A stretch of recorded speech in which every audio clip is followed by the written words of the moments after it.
Relato. Mi hija fue diagnosticada con esquizofrenia antes de que mi esposo muriera.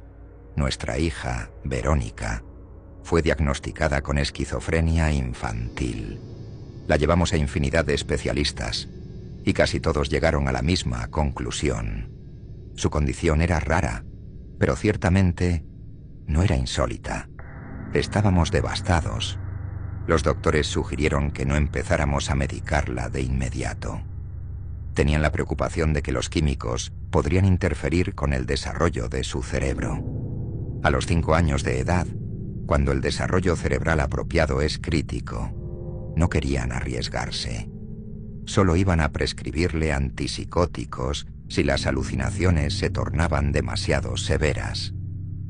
Paul dijo que nos podría ser útil identificar las alucinaciones en el transcurso del año siguiente, antes de que comenzara la escuela, para que pudiéramos saber qué era lo que debíamos anticipar. Se me hizo bastante difícil estar de acuerdo con eso, pues yo había querido que comenzara el kinder enseguida. Verónica había demostrado ser lo suficientemente inteligente y más que capaz, pero al final cedí. Simplemente no quería admitir que Verónica necesitaba atención especial. Debíamos aislar sus alucinaciones de la imaginación normal y diaria que todo niño de su edad tiene. Empezamos a notar unos cuantos casos atípicos. Uno era un perro grande que jugaba con ella mientras se suponía que debía estar durmiendo. El otro era un pez que la seguía de un lado a otro y le hablaba sobre caricaturas. Pero el más desconcertante para nosotros era el hombre oscuro sin ojos, nariz u orejas, que le decía cuán divertido sería si saliera corriendo hacia afuera y jugara en la calle. En más de una ocasión, Paul me dijo que había perseguido a Verónica después de que ella abrió la puerta mosquitera y se precipitó hacia la calle congestionada.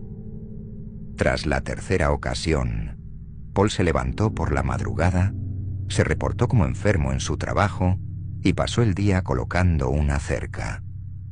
Era verano, y por más que quería mantener a Verónica adentro, sabía que la luz del sol y el aire fresco eran demasiado importantes como para que se los perdiera. Aún así, siempre que Verónica jugaba afuera, se iba en línea recta hacia la cerca y empezaba a llorar cuando no podía saltarla.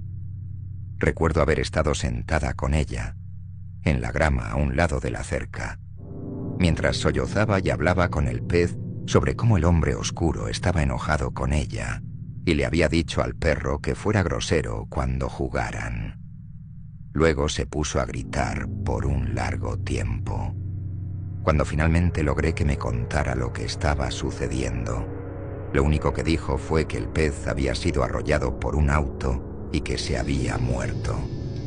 Hice mi mejor esfuerzo para consolarla, pero fue inútil. Paul y yo tuvimos una plática extensa esa noche.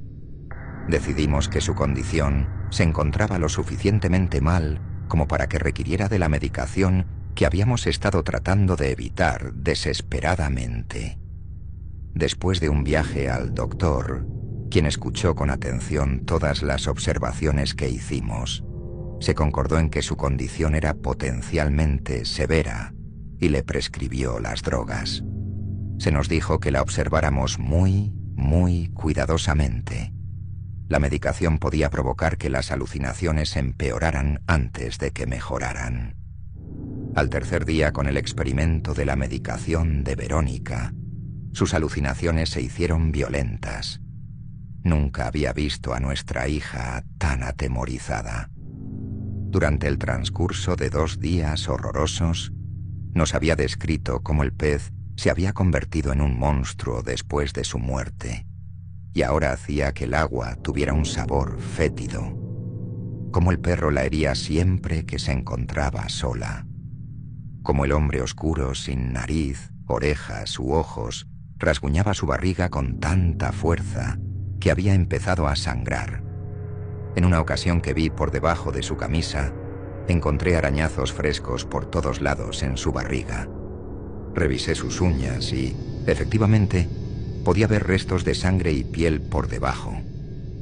Paul y yo no sabíamos qué hacer. El estrés por los episodios de Verónica tensó la relación entre mi esposo y yo.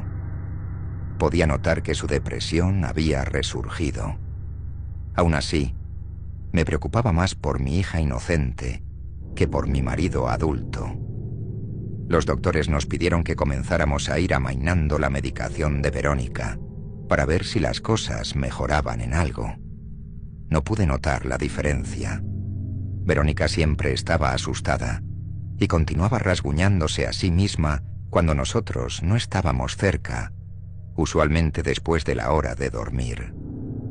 Paul y yo empezamos a intercalar noches en las que dormíamos en la habitación de Verónica para vigilarla, pero encontraba sangre en sus sábanas, ropa y debajo de sus uñas, casi siempre que revisaba. Cada una de sus alucinaciones se había vuelto agresiva. El pez la mordía, el perro se recostaba encima de ella para que no pudiera respirar y el hombre oscuro la arañaba. Consideraba seriamente si Verónica necesitaba ser institucionalizada. Paul se disparó en la cabeza un sábado por la mañana mientras Verónica y yo estábamos en la cocina comiendo el desayuno. No me molestaré en detallar la conmoción, el sentimiento de traición y la desesperanza pura que le siguieron. Se me dejó sola para cuidar a una hija terriblemente enferma.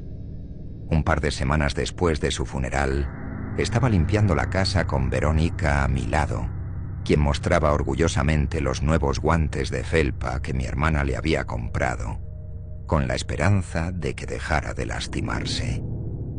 Hasta entonces, había funcionado bastante bien. Por alguna razón, Verónica se encontraba en uno de sus infrecuentes estados de ánimo positivos mientras escudriñábamos la casa. Estaba empacando cosas pequeñas que le habían pertenecido a Paul.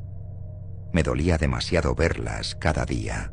Verónica me comentaba distraídamente que había estado durmiendo mucho mejor, sin ninguna pesadilla, y que el perro ya no se estaba subiendo en ella y el pez había vuelto a ser amigable y gracioso. Le dije cuán feliz me hacía escuchar eso, y llevamos la caja que estaba cargando al cobertizo de Paul. Pensé en preguntarle si el hombre oscuro con el rostro aterrador aún le estaba pidiendo que se lastimara. Antes de que pudiera hablar, la vi rasguñándose su barriga furiosamente. Gracias a Dios por los guantes de felpa.